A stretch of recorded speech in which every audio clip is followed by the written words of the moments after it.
quiero ponerte en contexto, si tú te conectas hoy por primera vez con nosotros, quiero decirte que esta temporada ha sido muy importante porque hemos hablado de que mientras Jesús estaba en la tierra, Él liberaba el cielo por donde iba. Donde Él estaba no había diferencia entre el cielo y la tierra. Los enfermos eran sanados, la desesperanza y el temor desaparecían. Jesús liberaba todo lo que Dios tiene para ofrecer al hombre, Jesús lo liberaba por donde iba. Aún así, alrededor de Él, hubo ciertas personas que no experimentaron al máximo todo lo que Dios tiene para ofrecer. Y no lo hicieron porque había ciertas cosas que ajustar en su mentalidad. Por ciertos ajustes mentales que les impidieron experimentar todo lo que Jesús tiene para ofrecer. Y bueno, André, cuéntame, ¿qué personajes crees que hace falta para nosotros hablar de esto? Definitivamente falta Judas. Tenemos que hablar de Judas. Y para hablar de Judas, quiero empezar diciendo, ¿cómo te imaginas tú a Judas? Yo me lo imagino como el malo de la película de Hollywood. O sea, uno se imagina a Judas como un hombre ahí, como el Voldemort de la película, como macabro, como que mira feo. Todos nos lo imaginamos así. Porque conocemos a Judas por el hecho de que terminó traicionando a Jesús. Pero yo creo que no hemos explorado el tema de Judas de la manera correcta. No sé si te ha pasado que se te vara el carro porque se te espicha la llanta y tú estás ahí tratando de solucionar el problema detrás del problema, porque no solo se te espichó la llanta, sino que quizás no tienes un gato, no tienes la llanta de repuesto, no tienes algo para solucionarlo. Y llega alguien con un coeficiente intelectual muy alto, pero una buena intención y te dice, yo creo que tu problema es que se te espichó el carro.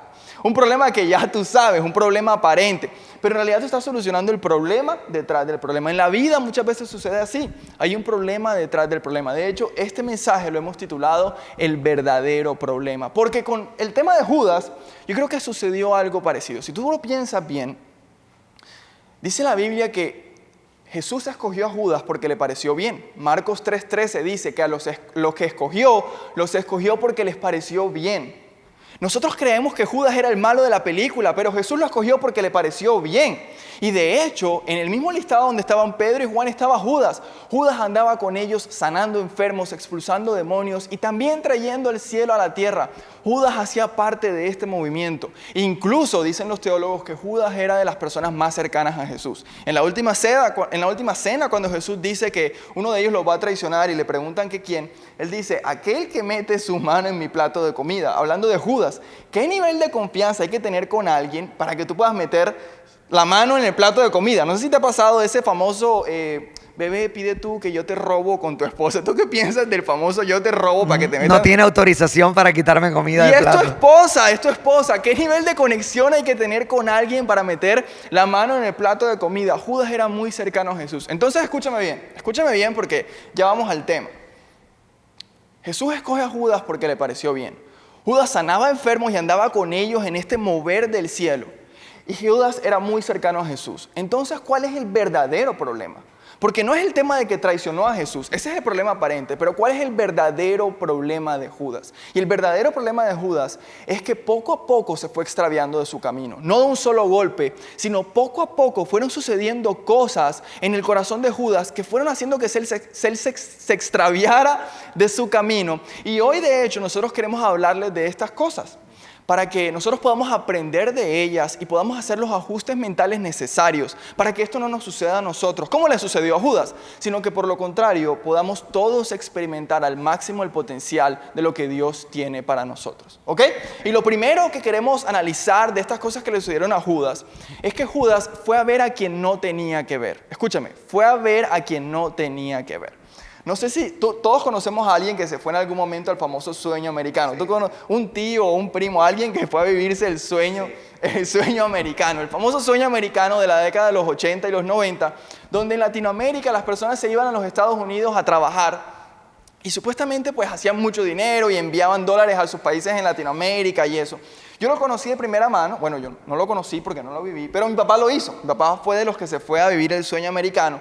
Y en las historias que él me contaba que limpiaba baños en McDonald's. Todas las películas del sueño americano muestran a los latinos limpiando baños en un McDonald's, no sé por qué, pero mi papá limpiaba baños en McDonald's y limpiaba pisos en una empresa de limpieza. Pero a pesar de que trabajaba muchísimo, él me cuenta que había días donde le tocó dormir en su carro, le tocó escoger si desayunaba, almorzaba o comía porque no le alcanzaba el dinero para las tres cosas. Digamos que luego de un tiempo se aburre y regresa a Colombia, pero lo interesante para analizar aquí, lo que quiero que analicemos es que no todo el mundo le fue igual. No es cierto que todo el mundo vivió lo que mi papá vivió. A algunas personas les fue muy bien. Hay personas que hoy en día viven en los Estados Unidos, tienen sus hijos allá y todo, porque en algún momento se fueron persiguiendo el sueño americano, pero les fue muy bien. Entonces la pregunta es, ¿por qué a unos les va bien y a otros no? Y tú y yo podemos hacernos esa pregunta hoy en día. Quizás tú ves la vida de otra persona y tú dices, ¿por qué él le va bien en eso y a mí no? Porque a mí no se me han dado las cosas y a él se le dan las cosas. Y a Judas le sucede algo similar. Porque Judas estaba viviendo el sueño de Dios para su vida. Escúchame, el sueño de Dios para su vida. Judas era amigo de Jesús, andaba con Jesús. Judas hacía milagros, era parte de un movimiento histórico. Este movimiento hacía cosas por miles de personas. Ellos eran famosos en su región. Judas estaba viviendo el sueño de Dios para su vida. Pero en un momento, dice la Biblia en el Evangelio de Mateo, y lo vas a ver en pantalla, que Judas va a ver a los jefes de los sacerdotes. En ese momento donde él va a ver a los jefes de los sacerdotes, él abre una puerta para que en su corazón entre el sueño de otra persona. Te explico, los sacerdotes eran una fuerza política y económica. Estos hombres vivían en las mejores casas, se codeaban con las mejores personas. Judas estaba viviendo el sueño de Dios para su vida, pero va a ver a los jefes de los sacerdotes, donde quizás en la conversación ellos le meten un sueño que es tener un poderío económico y lo extravían del camino que él tenía. En ese momento él empieza a extraviarse de su camino, como nos puede suceder a nosotros. Porque quiero decirte algo, tú no estás llamado a vivir el sueño americano, ni el sueño de emprendimiento. Hoy en día está de moda el sueño de ser emprendedor, todo el mundo quiere ser emprendedor, ni el sueño de viajar por el mundo. Y no me malentiendas, todas esas cosas son buenas, yo quiero muchas de esas cosas. Pero la pregunta es, ¿qué tanto de lo que hoy sueñas es un sueño genuino o es el sueño de alguien más? ¿Qué tanto de lo que hoy deseas de verdad viene de tu corazón o es algo de alguien más? Porque nosotros tenemos que entender que es en el sueño de Dios para nuestra vida donde experimentamos lo sobrenatural de Dios. Muchas personas sienten que Dios se alejó de ellos porque dejan de experimentar a diario lo sobrenatural de Dios, las cosas sobrenaturales de Dios. Y quizás dejamos de experimentarlo porque estás ocupado viviendo el sueño de alguien más. Y necesitas volver al sueño de Dios para tu vida, porque en el sueño de Dios para tu vida vives lo sobrenatural todos los días. Y yo quiero hoy que nosotros podamos volver a entrar en conciencia de algo.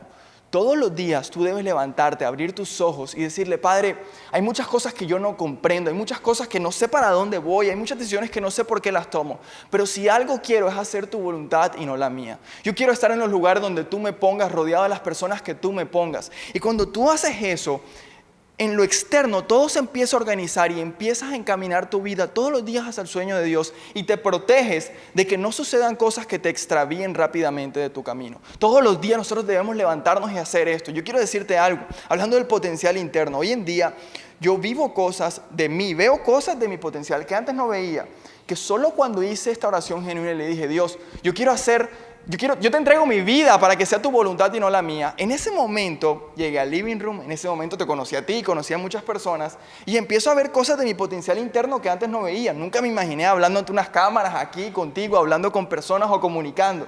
Pero ese potencial que estaba adentro solo lo vimos en lo externo cuando yo decidí decirle a Dios que se haga tu voluntad y no la mía. Así que hoy es un día donde yo los invito a que nuevamente conectemos con esa oración diariamente. De hecho, la Biblia dice que las cosas del mundo son pasajeras. Los deseos de acá, de la tierra, son pasajeras. Pero aquellos que hacen la voluntad de Dios viven un legado que permanece para siempre. Así es, Pipe, muy bien. Y definitivamente otro de los problemas por los cuales Judas no experimentó el potencial de Dios en la tierra, definitivamente se debe a que Judas en algún momento equivocadamente empezó a darle valor a las cosas. Y ahora que empezamos en esto de la cuarentena, me pasó algo y es que me he puesto un poco reflexivo. He pensado mucho. Todos nos hemos puesto reflexivos, claro, no soy el único. Y una de las cosas en las que he pensado es en el tiempo con mi hijo, definitivamente. Pues para los que no me conocen o saben lo que yo hago, yo soy empresario, soy el CEO de una compañía de transporte internacional, pero adicionalmente a eso, soy socio de otras compañías y esto requiere tiempo de mí.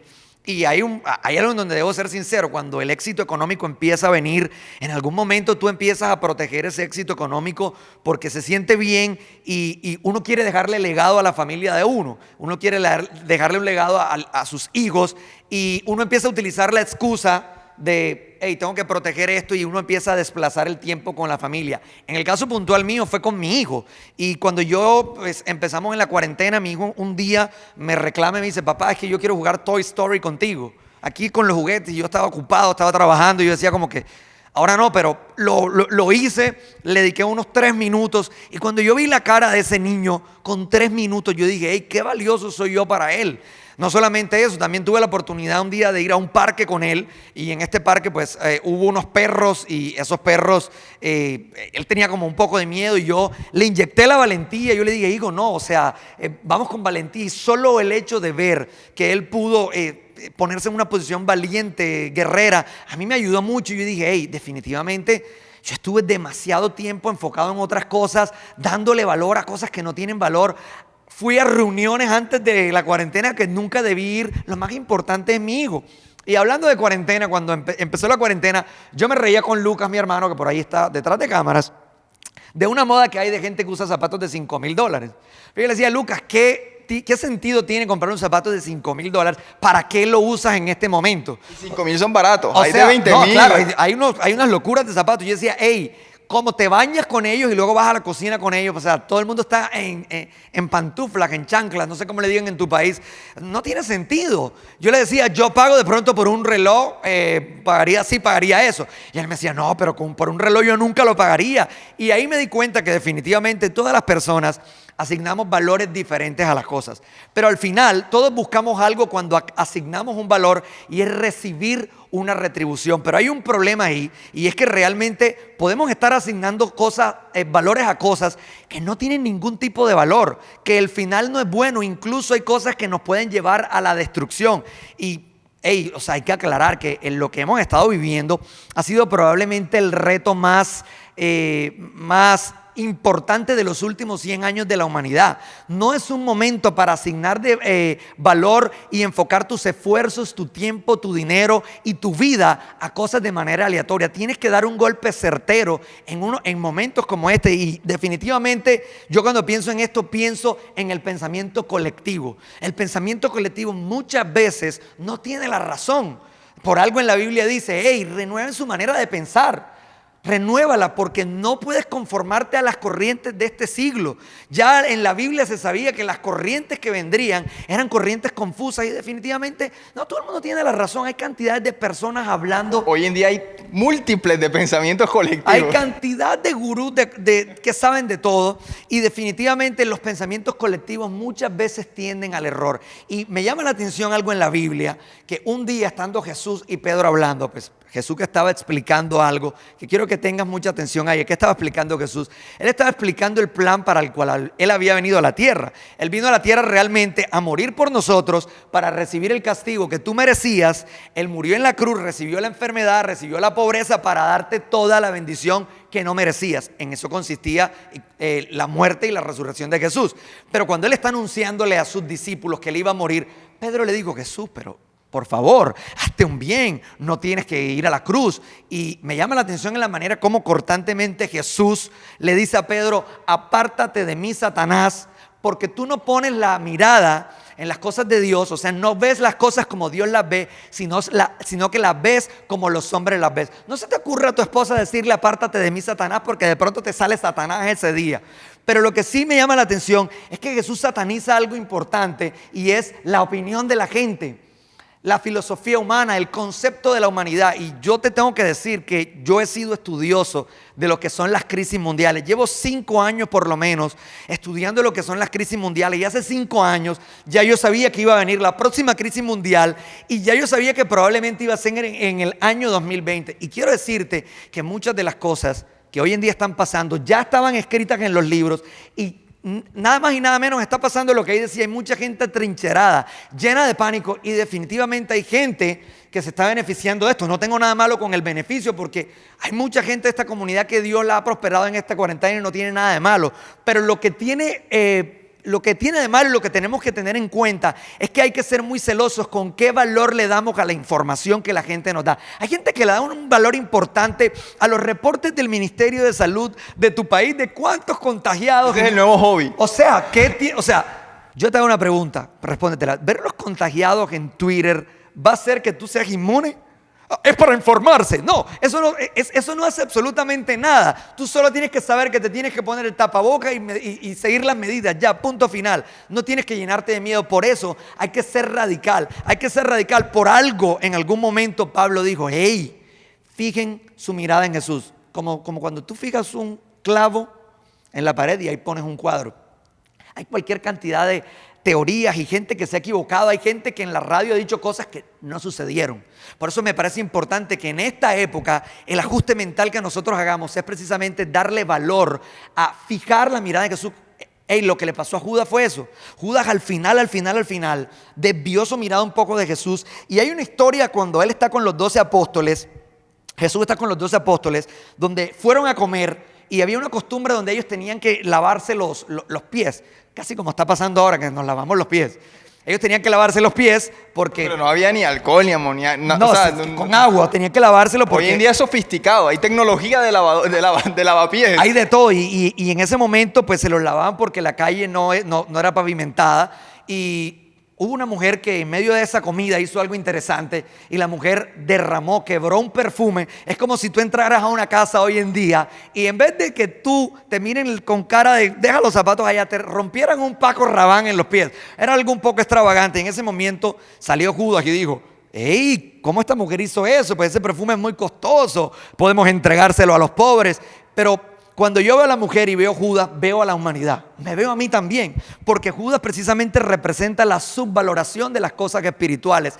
Y la mujer representa una humanidad que puede encontrar una respuesta en Jesús. Es decir, los dos los habían visto a Jesús haciendo milagros, sanando enfermos, liberando al cautivo, echando fuera demonios. Pero Judas estaba pensando que el perfume probablemente era más importante o la gente que le podían alimentar con el perfume, mientras que la mujer estaba esperando extraer algo de Jesús. Y nosotros en momentos como este, donde hay tanta información, es necesario que decidamos si valoramos o subvaloramos realmente lo que la vida espiritual nos puede dar. Sabes que el rey Salomón dijo algo, de hecho una de las personas más sabias de la tierra. El rey Perdón André, era billonario en su época. Sí, de hecho se dice que hoy está rozando con la fortuna de Jeff Bezos. Pero en ese entonces era más excéntrico. O sea, hoy en día hay más dinero en el mundo. Total, y él dijo, hey, guarda tu corazón porque de él mana la vida. Pero cuando en el original vamos aquí, cuando la palabra corazón se escribe, se está hablando realmente de la mente. La intención de Salomón es que tú guardes realmente tu mente, porque de tu mente, en el original dice, puede haber libertad o puede haber esclavitud. Y ese es el ajuste que precisamente nosotros tenemos que hacer. Fue lo que Judas no hizo. Judas se desvió, realmente dejó de mirar las cosas espirituales y se dejó guiar por otras cosas. Y nosotros, cuando yo te hablo cosas espirituales, puede que se oiga un poco extraño, como ¿cómo así cosas espirituales? O sea, cantos gregorianos. No, amigo, es que la vida espiritual no es esa. La vida espiritual significa, es algo sencillo, es extraer de lo que Jesús vino a traer en la tierra. ¿Sabes que la Biblia dice que Jesús es la imagen visible de un Dios invisible? No hablamos de Jesús aquí porque sea un buen tipo. Hablamos de Jesús es porque realmente cuando Él vino a la tierra, vino a expresar el amor de Dios para que tú lo pudieras entender. Entonces, amigos, lo que hay que hacer, el ajuste es fijar la mirada en Él, porque cuando tú fijas la mirada en Él, Él tiene la capacidad de transformar tu mente y de esa manera vas a poder tomar las decisiones correctas. Sabes que a mí me han preguntado algo y me reuní esta semana con un proveedor y nos dice, hey, ven acá, ¿cómo han hecho ustedes para que su empresa crezca? Dame la fórmula, te dice. Dame la fórmula. Yo le dije, sabes que la fórmula es que no ha sido por nosotros. Ha sido producto de nosotros precisamente darle valor a lo espiritual. Para nosotros lo espiritual nunca ha sido poca cosa. En estos momentos, cuando hay que tomar decisiones, lo espiritual se mira como que sí, después. Pero no, realmente lo espiritual, a través de lo espiritual es que nosotros hemos podido tener revelación para saber qué negocio tomar y qué negocio no tomar. Y para poder inyectar una cultura organizacional en nuestras compañías que en medio de estos momentos no sobrevivan, sino que vivan más que suficiente. Así es, André, y me encanta lo que comunicas porque definitivamente en el caso de Judas, si analizamos lo del valor, él en algún momento le dio más valor a la provisión humana que a la provisión sobrenatural de Dios. Judas hacía parte de un movimiento que era próspero. La gente piensa que Jesús andaba con estos hombres y ellos eran los pobrecitos. ¿Sabes esa imagen de como que no? Ellos se hicieron una tremenda cena de Pascua, o sea, la tremendo fiestón.